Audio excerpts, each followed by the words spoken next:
అందరికీ శనార్థులు దిల్దార్ వార్తలకి స్వాగతం. పాలిటిక్స్ అంటేనే నిత్యం పంచాయతీలకు పరదలు గుంస్తారు లీడర్లు. ఒకవేళ రచ్చలేవకుంటే ఆ రోజు వాళ్ళు పంచపక్ష పరమాణాలతో బువ్వ తిన్నా కడుపున పట్టది కావచ్చు వాళ్ళకు. ఎందుకంటే దినం ఏదో ఒక ముచ్చట్ను పట్టుకుని దారం గుంజినట్టే గుంజుతారు. అది అటుదే గది ఇటుదే గది. పంచాయతీ మాత్రం ఓ జనాలకు చాలా పెద్దగా గానొస్తుంది. ఇగో ఈ లీడర్ల రచ్చ కూడా గంతే కావచ్చు. డైలాగులతోని తెలంగాణ పాలిటిక్స్ లా దడబుట్టించినంత పని చేస్తున్నారు కారు గుర్తు షేయి గుర్తు లీడర్లు. ఈ కాంగ్రెస్ వాళ్లకు అబద్ధాలు ఆడినా అతికినట్టే ఉంటలేవుల్లా. ఉత్తముచ్చట్లు ఎప్పుట్లా మంత్రి ఉత్తమ్ కుమార్ ముఖ్యమంత్రి రేవంత్ రెడ్డిని దాటిపోయిండని అన్నాడు మాజీ మంత్రి హరీష్ రావు సారు. ఉత్తమ్ కుమార్ రెడ్డి రేవంత్ రెడ్డిని మించిపోతున్నాడు. దేంట్లో అబద్ధాలు ఆడుట్లా. అబద్ధాలకు బ్రాండ్ అంబాసిడర్ రేవంత్ రెడ్డి. కానీ నిన్నయాల ఉత్తమ్ కుమార్ రెడ్డి రేవంత్ రెడ్డిని కూడా మించిపోతున్నట్టు. ఎందుకంటే అబద్ధాలాడి రేవంత్ రెడ్డి సీఎం అయిండు. నేనే ఆయన కంటే తక్కువ అబద్ధాలు ఆడినా అందుకే సీఎం కాలేదు అనుకుంటుండో ఏందో. నేను రేవంత్ రెడ్డిని మించిన అబద్ధాలు ఆడతా అనుకుంటుండే ఈ మధ్యలో ఉత్తమ్ కుమార్ రెడ్డి. సో అబద్ధాలకు బ్రాండ్ అంబాసిడర్ రేవంత్ రెడ్డి అయితే ఆ బ్రాండ్ అంబాసిడర్కు తాత ఈ ఉత్తమ్ కుమార్ రెడ్డి తయారైపోయింది. ముందుగాలే కాంగ్రెస్ పార్టీ రాక 10 పవర్లకు వచ్చే. ఇక లీడర్ల మీద ఈగ వాలిన ఊకుంటాడా సంపతన్న. గజం దునికిండు హరీష్ రావు మీద. అన్ని పచ్చి అబద్ధాలు, పిల్ల చేష్టలు, సమాజం నవ్వుకునేటట్లు, రాజకీయాలను అభాస్పాలు చేసేటట్లు స్థాయికి దిగజారి పచ్చి అబద్ధాలు మాట్లాడుతున్నాం. ఇది మంచి పద్ధతి కాదు అని హెచ్చరిస్తూ ఉన్నాం. ఈ దరిద్రులు 10 సంవత్సరాలు చేసిన పాపాలను కడుక్కోవడానికి చేసే ప్రయత్నం ఈరోజు కాంగ్రెస్ పార్టీ చేస్తుంది. మీరు చేసిన ఈ పాపం నీది. హరీష్ రావుకు బుద్ధి జ్ఞానం రాజకీయ అవగాహన ఉంటే ఈ కాయిదాలు చూస్తే మాట్లాడాల్సి వాళ్ళ మామతోటి మాట్లాడాలి. ఎందుకంటే వాళ్ళ మామనే అప్పుడు ముఖ్యమంత్రి ఉండే. ఇగియాల మాజీ మంత్రి ఈటల రాజేందర్ అన్న కాళేశ్వరం కమిషనర్ ముంగట హాజరు పడ్డాడు. ఆ తర్వాత హరీష్ రావు సారే, ఇంకా ఆ తర్వాత కేసీఆర్ సారే. అప్పటికి ఇంకెన్ని ముచ్చట్లు వెళ్తాయో ఏమో పోన్రిగా. ఎన్నాళ్ళలో వేసిన ఉదయం ఇన్ని నాళ్లకొచ్చిందని అంటున్నాడు మోడీ సారు. ఆపరేషన్ సింధూర్ కాడికెళ్ళి ఇంకింత ఉత్సాహంగా ఉరుకులాడుతున్నాడు. కరోనా కాళ్ళల్లో కట్టెలు పెట్టినట్టు వేసింది గాని లేకపోతేనా ఇప్పటికే దేశంలో ఉన్న దరిద్రాన్ని మన దరిదాపులా లేకుండా వేసేటోని అని అంటున్నాడు. ఇవాళ ప్రగతి కోసం ప్రజల కోసమని కాశ్మీరంలా పుణ్యపాదాలు మోపిండు. కశ్మీర్ను అన్ని తీర్ల ముంగట పడేసేందుకు మోడీ సారు కంకణం కట్టుకున్నాడట.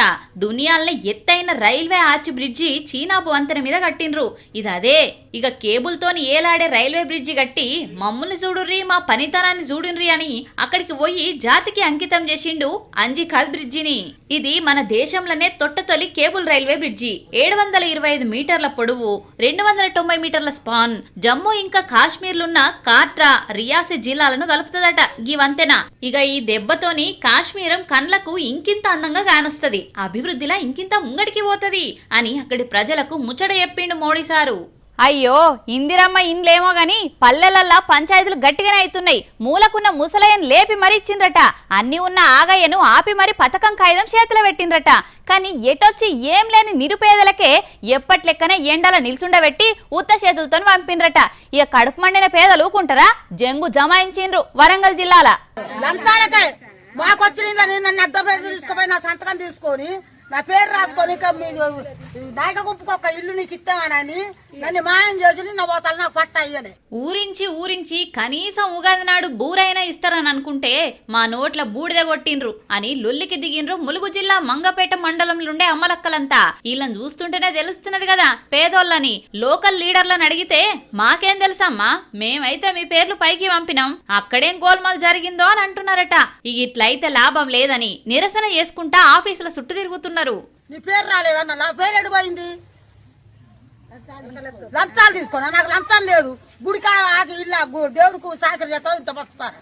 గీ పెద్దవకి ఇచ్చేతందుకు లీడర్లకు ఆఫీసర్లకు చేతులు ఎట్లా రాలేదు చెప్పుండ్రులా. చూస్తుంటే తెలుస్తూనే ఉన్నది పేదరికంలో ఉన్నదని.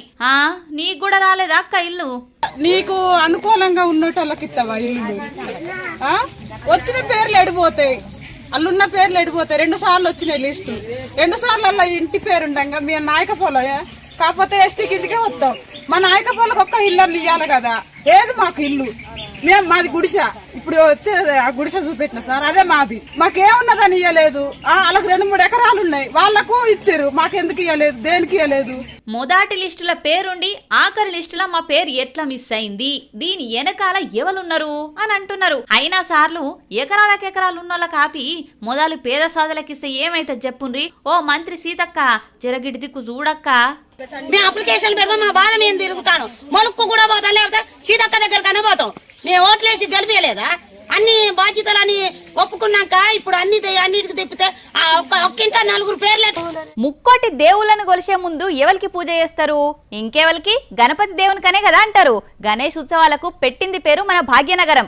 ఇక మన బడా గణేష్ మహిమ గురించి దేశం మొత్తం తెలిసిందేనాయే. నవరాత్రి ఉత్సవాలు వస్తే ఖచ్చితంగా ఖైరతాబాద్ వచ్చి ఆ విఘ్నేశ్వరుని దర్శనం చేసుకుంటారు భక్తులు. మరి ఈ తాప ఖైరతాబాద్ గణపతి ఎట్లా ఉండబోతున్నాడో తెలుసునా? చూడుండ్రి. ఈ తాప భక్తులకు దర్శనం ఇచ్చేందుకు ఖైరతాబాద్ బడా గణేశుడు తయారైతున్నాడు. ఉత్సవ కమిటీ పెద్దలు, ఎమ్మెల్యే దానవన్న, ఎంపీ అనిల్ అన్న, మేయర్ మేడం ముందుబడి కర్ర పూజ చేసిర్రు.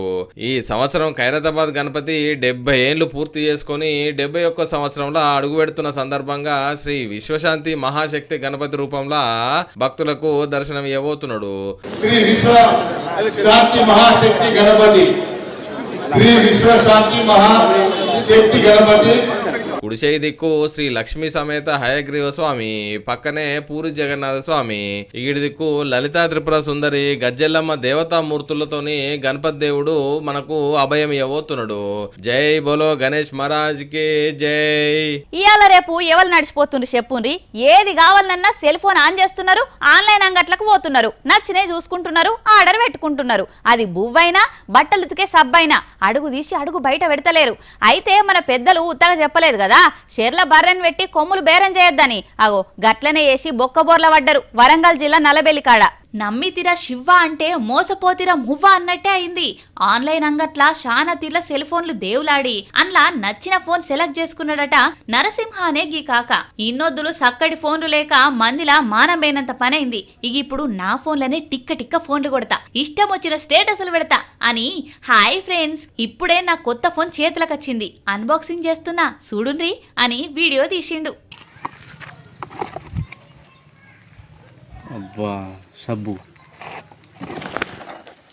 యవ్వా మా అన్నాడు కథ చూడు. అయితే అట్లేంది అది కింద పడి నేను ఫోటోది. ఆకు సెల్ ఫోన్ అన్నారు, చూస్తే బట్టల సబ్బులేలినాయి అని చూస్తున్నారా? ఆ అన్న కూడా గదే పరేషాన్ అవుతున్నాడు. ఓరక్క ఇదెక్కడి కథ, నేను పెట్టింది సెల్ అయితే వాడు సబ్బులు పంపిండు, ఓవా 16,000కు 2 సబ్బులు పంపుడైంది అని బాధపడి పోలీసులకు ఫిర్యాదయ్యిండు. అందుకే ఏదైనా చూసి కొంటేనే అందం సందం. గిట్లా ఆన్లైన్ అంగడిని నమ్ముకొని కొంటే అప్పుడప్పుడు సబ్బులే కాదు ఇటుక బిడ్డలు కూడా వచ్చినాయి. చూసినాం కదా నుల్లా పైలముల్లా మరి. ఇవల్ల ఇలాంటి దిల్దార్ వార్తలు మళ్ళొచ్చే దిల్దార్ వార్తల్లా మళ్ళా కలుద్దాం. అంతవరకు చూస్తూనే ఉండండి వనితా టీవీ. నమస్తే.